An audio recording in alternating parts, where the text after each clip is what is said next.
os vivos e os mortos.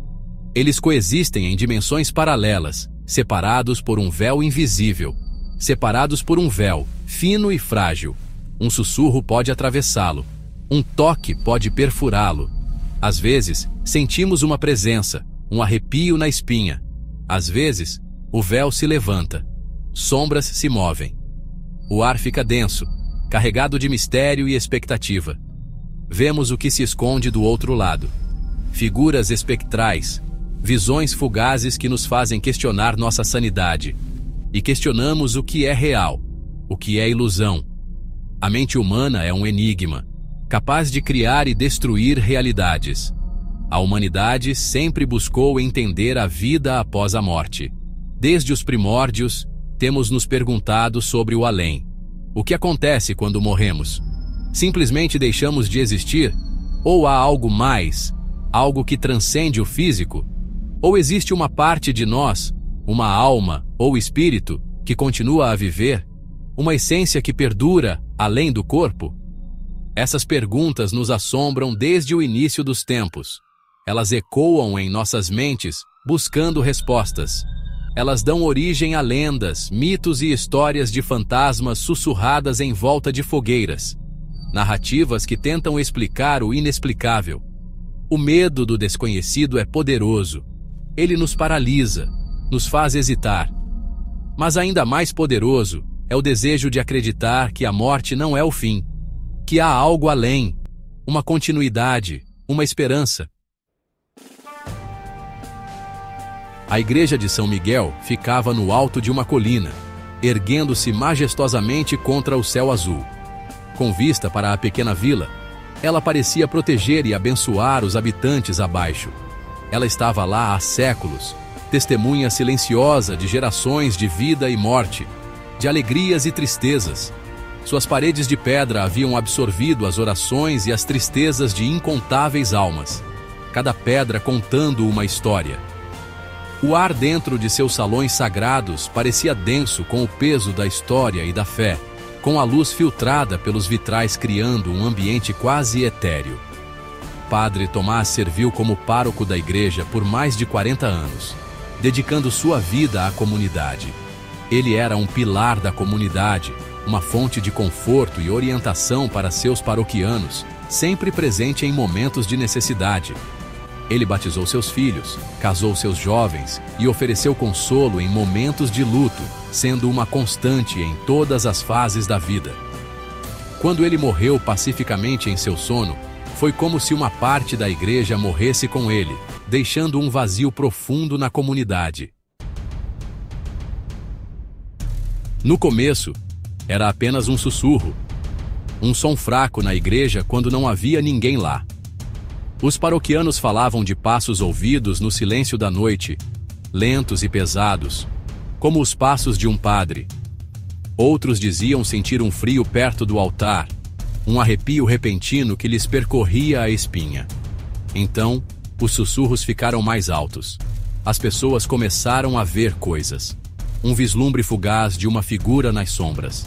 Um rosto na janela de vitral, com as feições contorcidas em uma expressão de tristeza. Os rumores se espalharam pela vila como fogo em palha. A igreja, antes um lugar de paz e consolo, agora era uma fonte de medo e inquietação. Daniel, um jovem seminarista designado para a paróquia, descartou as histórias como mera superstição. Ele acreditava em Deus, sim, mas em fantasmas. Ele considerava isso coisa de folclore, tipo Saci Pererê ou Mula Sem Cabeça. Ele logo aprenderia a tolice de seu ceticismo. Uma noite, depois que todos haviam saído, Daniel ficou até tarde na igreja, estudando suas escrituras. Conforme a escuridão caía, e o único som era o tic-tac do velho relógio na parede, ele sentiu uma corrente de ar frio. Ele olhou para cima e o viu.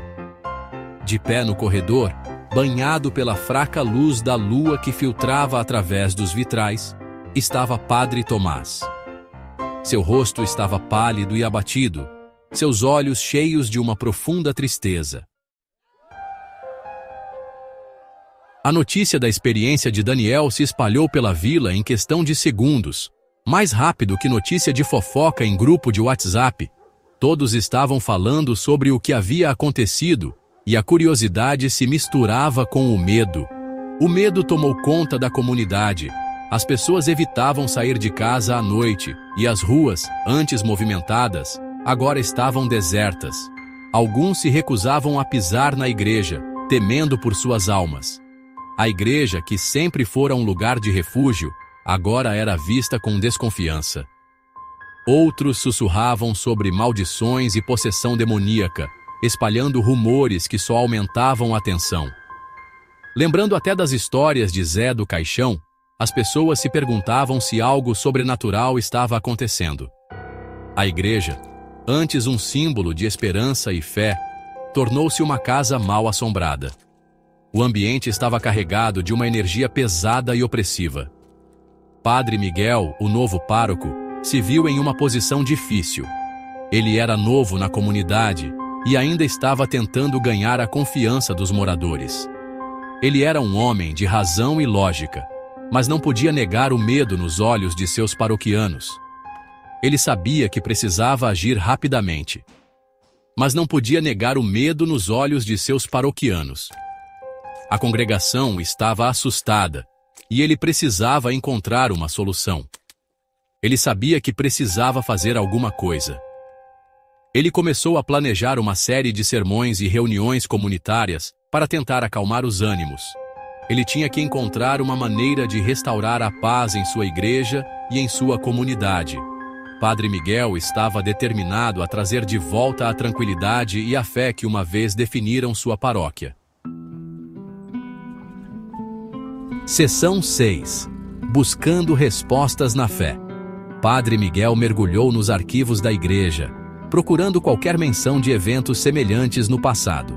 Ele descobriu que Padre Tomás estava profundamente perturbado nas semanas anteriores à sua morte. Ele estava assombrado por um pecado do passado, uma transgressão que pesava muito em sua consciência. Seria esta a razão para os distúrbios? O espírito de Padre Tomás era incapaz de encontrar paz por causa dessa culpa não resolvida? Padre Miguel acreditava que a única maneira de ajudar Padre Tomás e de restaurar a paz na igreja era confrontar o passado. Ele decidiu realizar uma missa especial, uma missa de libertação, para rezar pela alma de Padre Tomás. Seção 7. A missa de libertação. A igreja estava lotada para a missa de libertação. O ar estava denso com incenso e expectativa. Padre Miguel, com sua voz forte e firme, conduziu a congregação em oração. Ele falou de perdão, de redenção e da infinita misericórdia de Deus. Enquanto o coro cantava o hino final, uma estranha quietude pairou sobre a igreja. O ar ficou pesado, como se um peso tivesse pousado sobre o peito de todos. E então, tão repentinamente quanto apareceu, desapareceu. As velas tremeluziram, o órgão continuou a tocar e a congregação soltou um suspiro coletivo de alívio. Seção 8. Uma presença remanescente. A missa de libertação pareceu ter funcionado. Os distúrbios cessaram. Os sussurros se acalmaram. A igreja parecia pacífica mais uma vez. No entanto, uma sensação da presença de Padre Tomás permaneceu. Não malévola, mas reconfortante, como um pastor cuidando de seu rebanho.